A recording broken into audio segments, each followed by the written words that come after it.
اب جی پاکستان کے آئین کو اگر ہم پڑھیں، اگر آپ وہ دکھا سکیں، جی جی تو آئین کی دفعہ 260 میں جو ترمیم کی گئی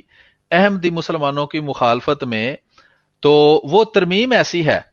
کہ جی یہ ہمارے جو ختم نبوت کے نام نہاد مجاہد ہیں، انہوں نے کبھی اس پر غور نہیں کیا، اور عوام بھی جو ہے وہ بھی اس پر غور نہیں کرتی۔ جب کوئی مجھے کہتا ہے کہ آپ ختم نبوت کے منکر ہیں، اس کی وجہ سے آپ کافر ہیں، پاکستان کے آئین میں آپ کو کافر کہا گیا ہے، تو میں اس جی کو کہتا ہوں کہ پاکستان کے آئین کے مطابق دیوبندی، وہابی، شیعہ، بریلوی سب کے سب کافر ہیں۔ بالکل اور اس کی وجہ یہ ہے کہ اکثر 60% سے زیادہ آبادی تو پڑھی لکھی نہیں، انہوں نے کہاں پڑھنا ہے، انہوں نے تو مولوی کی بات پر یقین کرنا ہے۔ اگر کوئی بالکل پڑھا لکھا ہے تو وہ اس کو پڑھے۔ اس کی شک نمبر 2 میں آئین کی دفعہ 106 اور تیسری شک جو آئین کی دفعہ 260 میں ترمیم کے تحت لکھا ہے کہ جی آئین کی دفعہ 260 میں شک نمبر 2 کے بعد حسب ذیل نئی شک درج کی گئی ہے، یعنی جی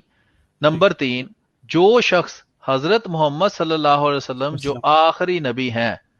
کے خاتم النبیین ہونے پر قطعی اور غیر مشروط، جی کون سا جی؟ قطعی اور غیر غیر مشروط طور مشروط پر ایمان نہیں رکھتا، اس کے علاوہ یا لمبا سا لگا کر وہ آئین و قانون کے اغراض میں مسلمان نہیں ہے۔ اب بالکل ہم غور اگر کریں تو یہ قطعی اور غیر مشروط کے دو الفاظ جو ہیں،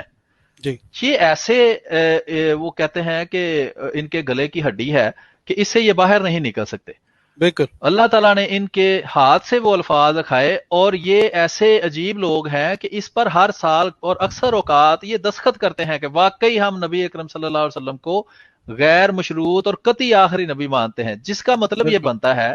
کہ یہ حضرت عیسیٰ علیہ الصلوۃ والسلام کی حیات کے بھی منکر ہیں، اور حضرت عیسیٰ علیہ الصلوۃ والسلام کے نزول کے بھی منکر ہیں۔ وہ کیسے؟ بالکل ہم احمدی مسلمان مانتے ہیں کہ نبی اکرم صلی اللہ علیہ وآلہ وسلم پر شریعت ختم ہو گئی، آپ کے بعد کوئی شرعی نبی نہیں آ سکتا، نہ کوئی آزاد نبی آ سکتا ہے جو نبی اکرم صلی اللہ علیہ وسلم کا امتی نہ ہو۔ جی نبوت کے لیے 2 شرائط ہم سب سے بڑی یہ مانتے ہیں کہ وہ نبی کریم صلی اللہ علیہ وسلم کا امتی ہو، ٹھیک اور دوسرا وہ خود کوئی شریعت نہ لائے، یعنی کہ نبی کریم صلی اللہ علیہ وسلم کی امت میں سے ہی نبی آ سکتا ہے۔ دوسری ٹھیک بات یہ ہے کہ کوئی ایسا بندہ نبی نہیں ہو سکتا کہ جو نبی اکرم صلی اللہ علیہ وسلم کی شریعت کو یا منسوخ کر دے، یا اس میں ترمیم کر دے، یا اس میں کچھ اضافہ کر دے۔ تو ٹھیک یہ ہمارا عقیدہ ہے، اور غیر احمدیوں کا یہ عقیدہ ہے کہ نبی اکرم صلی اللہ علیہ وسلم کے بعد نبی آنا ہے،